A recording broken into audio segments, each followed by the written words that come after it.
الحمد لله والصلاة والسلام على رسول الله وعلى آله وصحابته ومن تبعهم بإحسان إلى يوم الدين وبعد.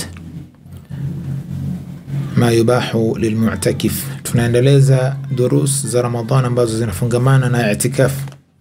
Yale ambayo kwamba ni sawa kwa mtu mwenye kufanya i'tikaf anaweza kufanya, inaruhusiwa bimaana. Sema yajuzu lilmu'takif alkhuruj liqada'i alhaja. Mtu mwenye i'tikaf anaruhusiwa kutoka kwenda kukidhi haja yake, mathalan kwenda chooni na mfano wa hayo. Wajalb ta'amihi wa sharabihi, mtu kwenda kutafuta chakula na kinywaji chake, illa yajid man yahmiluhu ilay, kama hatopata mtu ambaye kwamba anamletea chakula pale msikitini.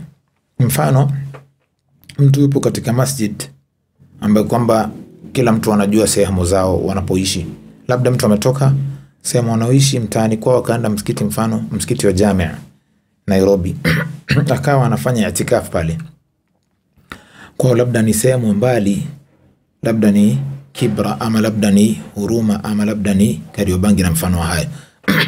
Mtu endapo atafanya i'tikaf katika msikiti wa Jamia Nairobi, si nyumbani kwao pale hakuna mtu wa kumletea chakula. Sheria inamruhusu mtu kama yuko kwenda kutafuta chakula pale nje. Naam, ni dharura, anahitaji chakula na kinywaji, anaruhusiwa kununua chakula pale nje na kurudi. Ambayo hairuhusiwi ni yeye kutoka huku, nia yake anajua anaenda kununua chakula lakini nitapiga raundi sehemu kadha wa kadha. Hairuhusiwi hivyo. Yeye anajua kwamba ni chakula si na kinywaji, anaruhusiwa kutoka na kwenda kununua chakula chake na kinywaji chake na kurudi pale msikitini, kwa sababu hana mtu wa kumnunulia ama kumletea. Imekuja katika hadith alayhi salatu wasalam, anasema kupitia hadith ambayo kwamba anasimulia Aisha radhiyallahu anha, kana Rasulullah sallallahu alayhi wasallam idha atakafa adna ra'sahu fa arjalahu fa kana la yadkhulu albayt illa li hajati insan. Alikuwa anasalia msikitini Rasul alayhi salatu wasalam hatoki katika msikiti ila kama kuna haja ambayo kwamba mwanadamu anahitajia kufanya, ndio anafika pale nyumbani na kuchukua hicho kitu ambacho kwamba anahitaji, pasina yeye kufanya chochote ambacho kwamba hayusiani na hiyo. Yajuzu lahu alkhuruju lilwudu'i walghusli. Na mtu kama yule, labda wale ambao kama wanaishi mtaani karibu na msikiti, wanaruhusiwa kutoka kwenda kufanya wudu ama kuoga, kama yajuzu lahu alwudu walghuslu bilmasjid, kama vile vile anavyo inajuzu kwake kufanya wudu msikitini na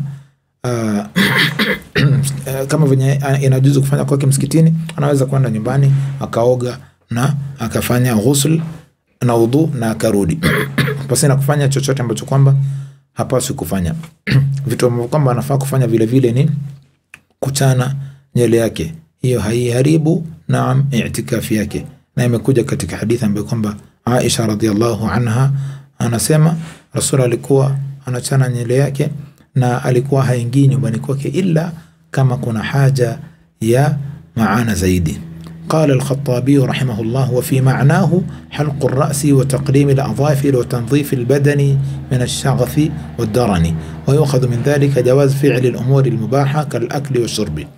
mtu kukata kucha anaruhusiwa katika i'tikaf, mtu kunyoa nywele yake anaruhusiwa katika i'tikaf, mtu kusafisha nywele yake, kusafisha mili yake kutokana na machafu. Hizi ni vitu ambavyo kwamba ni mubaha, na vile vile kula na kunywa inaruhusiwa katika i'tikaf baada ya watu kufungua. Kwa hiyo mtu asiwe na wasiwasi labda akawa ni mwenye kufuga kucha yake akawa hataki kuoga na mfano wa hayo. Kwa hiyo inshallah biidhnillah, hizi ni vitu ambavyo kwamba vinaruhusiwa, na viko vitu vingi ambavyo kwamba vinaruhusiwa, lakini kwa sababu ya wakati tukipata wakati nyingine tutaangazia vitu hivyo. Barakallahu fikum wa ahsanallahu ilaykum. Subhanakallahumma bihamdik ashhadu an la ilaha illa ant astaghfiruka wa atubu ilayk.